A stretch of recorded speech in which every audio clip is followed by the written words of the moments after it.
तो अभी हम लोग देख रहे हैं कि क्लास 10th का मैथ चैप्टर 1 चल रहा है, जिसमें पूरा ऑल थ्योरी पढ़ा दिया गया है और कुछ न्यूमेरिकल भी कराया गया था। तो उसी का नेक्स्ट पार्ट है ये। थोड़ा सा और न्यूमेरिकल कराया जाएगा और ऑब्जेक्टिव में कैसे सवाल पूछता है इसी सब को डील किया जाएगा, जिसके लिए मेरे पास यहाँ पर क्वेश्चन बैंक का PDF है। इसी से मैं सवाल कराऊंगा और जितना ऑब्जेक्टिव सवाल पूछा होगा वो सवाल बताऊंगा। इसका स्क्रीनशॉट लगा दीजिएगा या फिर क्वेश्चन बैंक वहाँ पर आप लोग को साइड में यहाँ पर लगा दीजिएगा, उससे आप लोग क्वेश्चन देख लीजिएगा। फिलहाल यहाँ पे देखते हैं कि क्वेश्चन पूछा है। पहला सवाल पूछा है, किसी पूर्णांक p के लिए प्रत्येक सम पूर्णांक का रूप होता है।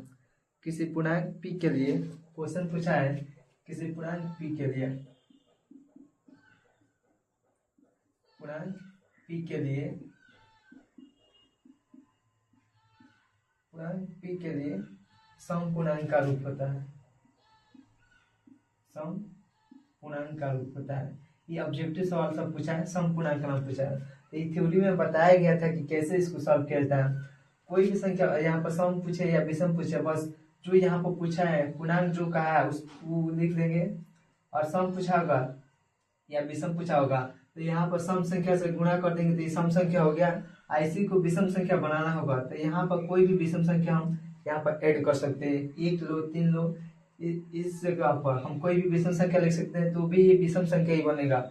और यहाँ पर कोई भी हम सम संख्या लिख सकते हैं तो भी क्या, जैसे कि 2 के जगह हम क्या 4 लेते हैं, 4p + 3, ये भी विषम संख्या ही बनेगा। यहाँ पर p की जगह पर कोई भी पूर्णांक ले सकते हैं, जैसे 1 3 5 7 कुछ भी लीजिएगा तो ये हमेशा क्या आएगा, सम संख्या।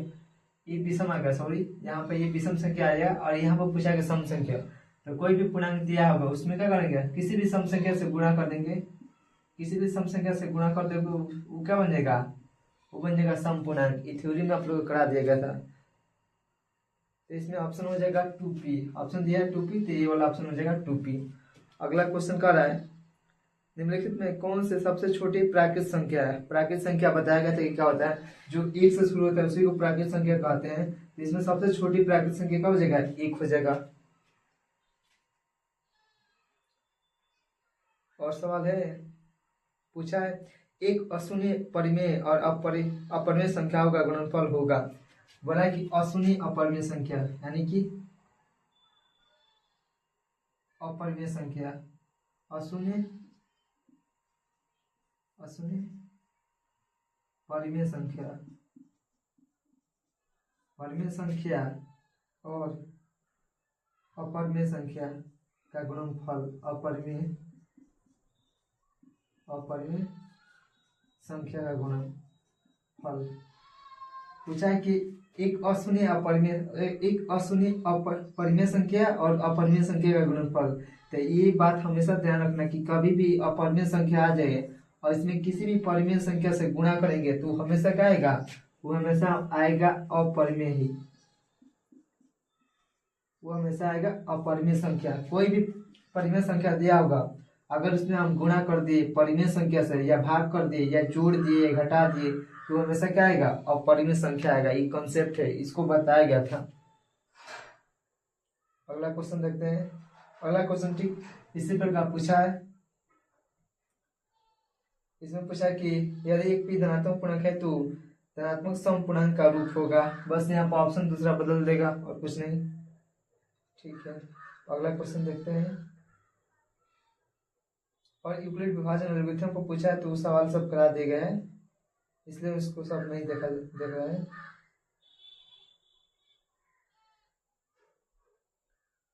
और क्वेश्चन देखते हैं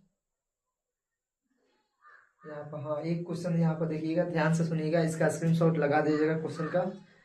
बोला कि वृत्ताकार पथ पर 3 धावक एक ही स्थान से दौड़ना प्रारंभ करते हैं तो एक चक्कर लगाने में क्रमशः 3 घंटे 4 घंटे एवं 8 घंटे समय लगता है। तीनों को प्रस्थान बिंदु पर पुनः मिलने में लगा समय होगा।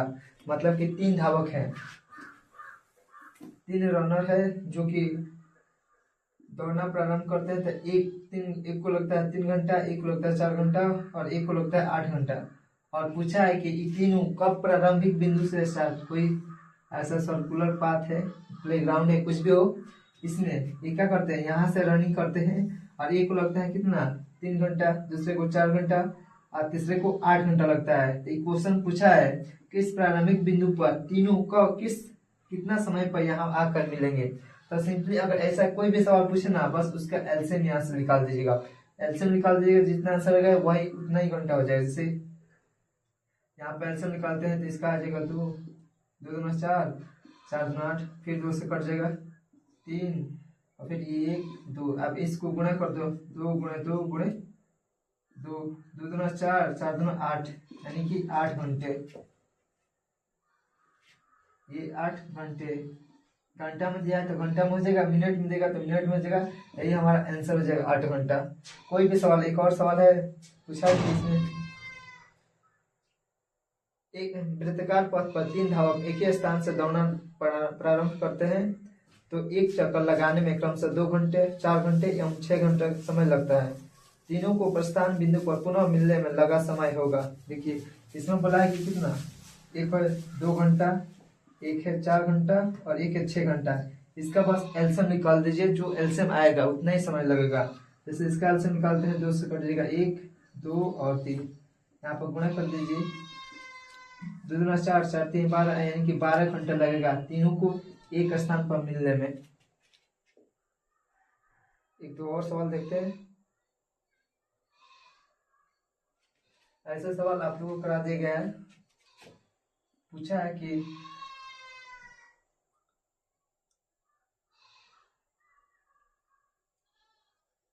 दो संख्या दिया है, जिसमें एक संख्या ए है और दूसरा संख्या 18 है, और इसका लौसा दे दिया है 36 और मौसा दे दिया है 2। यहाँ पर फॉर्मूला आता है कि पहली संख्या गुणे दूसरी संख्या बराबर एलसीएम गुणे एचसीएफ होता है। तो यहाँ पर पहली संख्या निकालना है, जो पहली संख्या नहीं दिया, ऐसा कॉन्सेप्ट पढ़ा देगा। तो यहाँ से पहली संख्या निकाल लेंगे, ए बराबर क्या हो जाएगा 36 गुणे 2 बटा इधर 18 है। एक कट जाएगा 2 से 9 बार में, और 9 चौका 36, एक कट जाएगा 4 बार में, 9 चौका 36 ऑप्शन नंबर। इसका ऑप्शन नंबर सी हो जाएगा, यानी कि ए का वैल्यू कितना आ गया 4, यही इसका आंसर हो जाएगा। पहली संख्या नहीं दिया था और दूसरी संख्या दे देता, उसका एलसीएम दे देता, एचसीएफ दे देता। तो इसका फॉर्मूला होता है पहली संख्या यानी कि ए गुणे बी बराबर एलसीएम गुणे एचसीएफ, ये फॉर्मूला होता है। इसी फॉर्मूला पे सारा सवाल बनता है। एक और सवाल देखते हैं दूसरे टाइप का। एक सवाल पूछा है, इसमें पूछा कि 64 के वर्गमूल को 64 के घनमूल से भाग देने का मान होगा। बोला है कि 64 के वर्गमूल यहाँ पे निकाल लेंगे, इसको भाग करना है 64 के घनमूल से। घनमूल पर यहाँ पर 3 रहता है और वर्ग में यहाँ पर 2 रहता है। तो 64 का वर्गमूल निकालेंगे तो ये हो जाएगा 8, और 64 का घनमूल निकालेंगे तो ये हो जाएगा 4 4 चौका 16 16 चौका 64, इस कट जाएगा 4 दूना 8, यानी कितना आ गया कि 2 बटा 1 लिखो या केवल 2 बोल दो, यही आंसर हो जाएगा। ठीक है, एक दो और सवाल देखते हैं, उसके बाद से ऑलमोस्ट इसमें का खत्म हो जाएगा। देखते हैं आसान पूछता है, वो वाला देख लेते हैं थोड़ा। हाँ, एक सवाल थोड़ा सा इसको हम इरेज कर देते हैं, उसके बाद क्वेश्चन कराते हैं।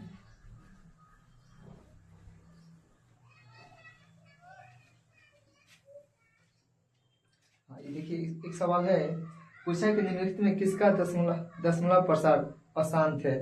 ऑप्शन में दिया है कि 23/50 और 39/243 और दिया है 25/1600 और दिया है 13/625।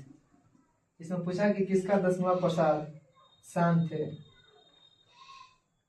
सॉरी शांत नहीं, इसमें पूछा कि अशांत, किसका दशमलव प्रसार अशांत है। इसमें पूछा कि अशांत, किसका अशांत है। तो शांत और अशांत के लिए कॉन्सेप्ट बताया गया था कि उसके हर का क्या करते हैं, हर का गुणनखंड निकालते हैं।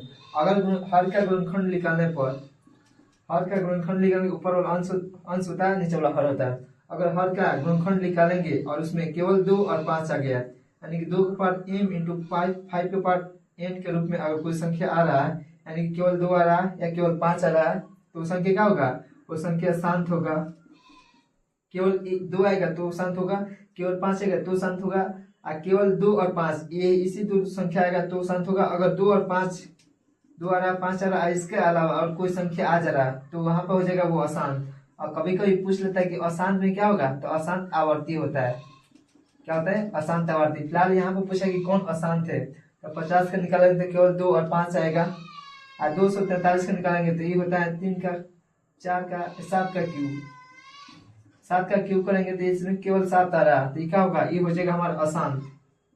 और बाकी जितना बचा वो सब शांत हो जाएगा, क्योंकि यहाँ पर 1600 का निकालेंगे तो इसमें केवल 2 और 5 आएगा। 625 का निकालेंगे तो इसमें केवल 5 आएगा तो ये क्या हो जाएगा, इसका जब गुणनखंड करेंगे तो केवल 5 आएगा, और इसका गुणनखंड करेंगे तो 2 और 5 दोनों आएगा, या फिर केवल 2 भी आ सकता है। इसमें करेंगे तो 2 और 5 दोनों आएगा, लेकिन इसमें क्या करेंगे तो ना ही 2 आ रहा है ना ही 5 आ रहा है, केवल 7 आएगा, क्योंकि 7 का क्यूब करेंगे तो 200 कितना जगह 243। यहाँ पर गुणा कर लीजिए, 7 से 49, फिर 7 से गुणा कर लो, 9 से 63, 7 चौका 28, 343 यहाँ पर सॉरी 243 लिख दिया है, 343 रहेगा ऑप्शन में, यानी कि 34 हो जाएगा। 7 चौका 28, 34 34, यानी कि इसका निकालेंगे तो ये हमेशा अशांत होगा, बाकी सब शांत होगा। इसने एक और सवाल पूछ लेता है, जैसे यहाँ पर बोल देगा कि 0.9 पर रेखनी, इसको बनाना है कि हमको पर में इसको पी बाई क्यू के रूप में लिखना है। तो देखिए इसका कंसेप्ट होता है पॉइंट के बाद या फिर जितने संख्या पर ये रेकरिंग है, जितने संख्या पर रेकरिंग है उसको पहले संख्या को पूरा फुल लिख देंगे। उसके बाद से जितने संख्या पर ये रेकरिंग है उसके बदले 1 9 आता है। अगर एक संख्या पर ये रेकरिंग है, एक संख्या, 2 संख्या पर रेकरिंग है तो 999, 3 संख्या पर रेकरिंग तो 999 यहाँ पर आएगा। ये कट के क्या हो जाएगा 1, यानी कि लगभग 0.95 पर रेकरिंग करेंगे तो वो लगभग उसका मान 1 होता है। जैसे ऐसा सवाल है कुछ यहाँ पर कराते हैं हम, जैसे कि सवाल दिया यहाँ पर 0.57 पर रेकरिंग, इसको हमको पी बाई क्यू के रूप में बदलना है। तो देखिए ध्यान से देखिएगा, पहले इस पूरे संख्या को लिखेंगे, तो यहाँ पर 057 बट्टा जितना संख्या पर ये रेकरिंग है इसको रेकरिंग बोलते हैं। जो ऐसा लाइन खींचा गया है इसको बोलते हैं रेकरिंग। तो 1 2 संख्या पर रेकरिंग है तो यहाँ पर डबल लाइन आ जाएगा, ठीक है। अगर ऑप्शन में ऐसा दिया है तो ये टिक लगा देंगे, और नहीं दिया तो ये कट जाएगा। 3 से कटाएंगे 3 3 9 3 3 9 33 बार में, और फिर 3 से 29 57, यानी कि क्या हो जाएगा, इसका फुल आंसर चाहे तो 19/33 ये आंसर हो जाएगा। या तो ये आंसर देगा, ये तो ये आंसर, इसका शॉर्टकट देखिए यही है। और चाहिए तो इसका हम लॉन्ग प्रोसेस भी बताया गया है, पिछला जो न्यूमेरिकल्स कराया गया होगा तो उसमें कराया गया है। अगर नहीं कराया गया हो तो अगर आप लोग कमेंट कीजिएगा तो करा दिया जाएगा। फिलहाल एक और सवाल देखते हैं। यहाँ पर बहुत पूछता है शांत और अशांत, तो यहाँ पे एक सवाल और दिया है यहाँ पे कि 17/24 आप पूछा है कि शांत है कि अशांत है। तो शांत और अशांत को कभी देखने के लिए हमको बस ये नीचे वाला संख्या चाहिए, और के यहाँ पर गुणनखंड करेंगे और देखेंगे कि उसमें 2 आ रहा है कि नहीं। यहाँ पर 2 आएगा, फिर 6, फिर 2 से 3, और फिर 3 से 1, यानी यहाँ पर केवल 2 आ रहा, लेकिन 2 के अलावा यहाँ पर 3 आ रहा। तो केवल अगर 2 रहता तो ये शांत हो जाता, लेकिन 2 के साथ साथ 3 आ गया, तो 3 आ गया तो क्या हो जाएगा, इसका दशमलव प्रसाद अशांत हो जाएगा। अशांत में भी क्या होगा, अशांत आवर्ती होगा। फिलहाल ऑप्शन में अशांत ही देता है तो अशांत दे देंगे। अगर अशांत आवर्ती, एक होता है अशांत आवर्ती और दूसरा होता है अनावर्ती। तो ऑप्शन में अगर आवर्ती दिया, अनावर्ती दिया, अशांत, तो कंफ्यूज नहीं हो रहा, ये वाला आंसर हो जाएगा अशांत आवर्ती। कभी भी शांत अशांत बट्टा में दिया और पूछा कि अशांत आवर्ती होगा तो अशांत आवर्ती होगा कि अशांत अनावर्ती होगा, तो यहाँ पर ऑप्शन में ये हो जाएगा अशांत आवर्ती। एक और सवाल दिया है, इसको इरेज करते हैं। और यहाँ पर बोला है कि 13/343, 13/343। अभी इसका फिलहाल ये वाला किए थे, यहाँ बस ऊपर वाला संख्या बदल दिया है और पूछा कि 13/343 शांत है कि अशांत है। तो अभी यहाँ पर फिलहाल किया गया था, तो यहाँ पर इसका गुणनखंड निकाला, देख लो सामने निकाल देते हैं। ये किसी संख्या से नहीं कटेगा, 3 6 7 6 10, यानी कि 3 से नहीं कटेगा, सीधे 7 से कटेगा। 7 चौका 28, 28 बच गया कितना 6, 7 9 63, यानी कि 49 बना, फिर 7 से कटेंगे 7, फिर 7 से कटेंगे, यानी कि इसमें केवल क्या आ रहा है, 7 आ रहा है। तो हमारा कॉन्सेप्ट क्या है कि केवल 2 आए या केवल 5 आए या केवल 2 और 5 आए। इसके अलावा अगर कोई संख्या आ रहा है, ये दोनों भी संख्या आ रहा है और इसके अलावा कोई और संख्या भी आ रहा है, तो वहां पे क्या हो जाता है, अशांत हो जाता है। इसका दशमलव प्रसाद अशांत हो जाता है। यही कॉन्सेप्ट है, सारा कॉन्सेप्ट बता दिया गया है। एक और सवाल है यहाँ पे पूछा है 0.0875 इसको p बाई क्यू के रूप में बदलना है। इस संख्या को p बाई क्यू के रूप में बदलना है। 0.0875 इसको p बाई क्यू के रूप में बदलना है। तो बस इस पूरा संख्या को लिख लेंगे 875 बटा, यहाँ पर पॉइंट के बाद से कितना संख्या है, 1 2 3 4, यानी कि 1 पर 4 जीरो आ जाएगा। उसके बाद से इसको कटा दो, ऐसे दिख रहा है कि 5 से कट जाएगा। तो 5 से कटाएंगे कितना, 5 दूना 10, डबल जीरो। फिर 5 से कटाएंगे, 5 में 5 3, 5 में 5 और 3 37, 5 7 35, 5 25। फिर 5 से कट जाएगा, 5 दूना और 5 चौका 20, डबल जीरो। फिर 5 से कट जाएगा, 5 से 15 और बच गया 2, 50 25, ठीक है। फिर 5 से कट जाएगा, 5 7 35 और 5 8 40, यानी कि 80, यानी कि क्या हो जाएगा 7 बटा 80। यही इसका आंसर हो गया। अगले वीडियो लेक्चर में अगर आप लोग कमेंट कीजिएगा तो जो बिहार बोर्ड वाला अपना ऑफिशियली मॉडल पेपर तैयार किया गया है उसमें से क्वेश्चन कराइएगा चैप्टर 1 का, ओनली चैप्टर 1 का कराइएगा और किसी का नहीं, क्योंकि चैप्टर 1 का पूरा कॉन्सेप्ट पढ़ा दिया गया, पूरा थ्योरी जितना होता है सब कुछ पढ़ा दिया गया। फिलहाल इस वीडियो में इतना ही रहेगा, मिलते हैं और एक और नई वीडियो में। तब तक अगर आपको वीडियो अच्छा लगे तो लाइक कीजिए और सब्सक्राइब कीजिए और इसको अपने दोस्तों के पास भी शेयर कीजिए।